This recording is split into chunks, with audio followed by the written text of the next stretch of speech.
One last story. You guys want to hear one last story? Yeah. Okay, good. Last week's story kind of had a little something to do with what I was going to talk about. Today's story has absolutely nothing to do with what we're going to talk about. But I thought you guys might want to. I had before me was a investigation of a sex offender, and he was a pretty serious sex offender, so we wanted to get him off the street. So he was up in God's country. I don't know if you guys have been to Jonesboro up 77 that way. The mountain is setting up our surveillance, waiting for the guy to show up. We know his car. We have his picture. We got a picture of his wife. We did all of our homework.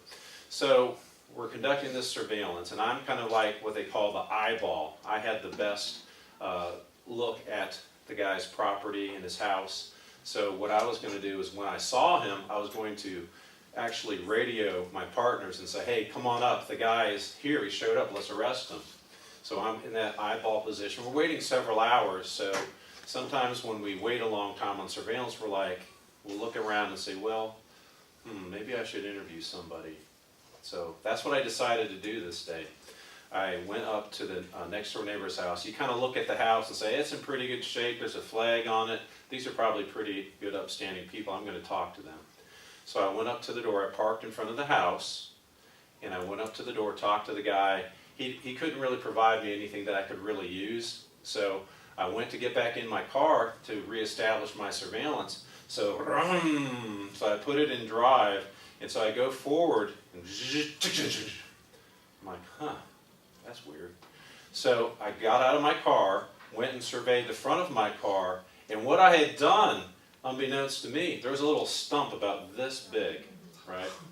And my car the front of my car had driven over it, and the front lip of the bumper actually folds right over the stump. I'm stuck on the stump. I'm like, oh no.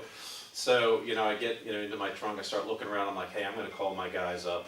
This might be a bust. We're going to have to do this another day. We're just going to have to try to get off of this little stump. So my partners came up, they took all their gear off. They just kind of looked like two country bumpkins with hats and jeans and t-shirts on. So they're helping me trying to get this thing off, and we're trying to, go back and forth, and they're lifting up on it.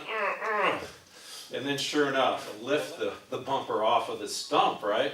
And so I'm like, Murphy's Law. I look up, and here comes the target vehicle, and we're like, and they've got like a squad car. It looks like a police vehicle. Mine's more of an undercover vehicle, but theirs is more like a squad car. I'm like, oh, what a bust this is. We're done. So I look, and there's the fugitive's car driving along. I'm like, oh, great. And there he is. He's in the passenger seat, like, looking at us. Like, oh, there's the fugitive. Great. So he pulls into his driveway, which is right next to where I am. And I say to the guys that I'm working with, I'm like, all of a sudden I have an idea. It's like, hey, ask and see if he has a tire iron, a tire jack. Help us out. So the guys are like, yeah, let's do that. Because this is messed up, so we got to do something with it. So they kind of like, hey! They call to the guy, and they start walking his direction. They're like, hey, we're stuck on this stump.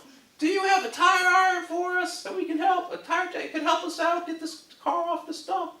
And he's like, oh yeah, just a minute. So he goes into the back of his van, and then he's like getting stuff out. He goes, yeah, I got one. And so my partners who are dressed in regular clothes are walking up to him. Hey man, yeah, I think that's going to work. Ross, do you think that's going to work? And I'm kind of like walking up like Quasimodo because I got all this stuff on. And I'm like, I've got a taser in my hand. I'm like, yeah, I think that's going to work. Hey buddy, you're under arrest. So with a taser.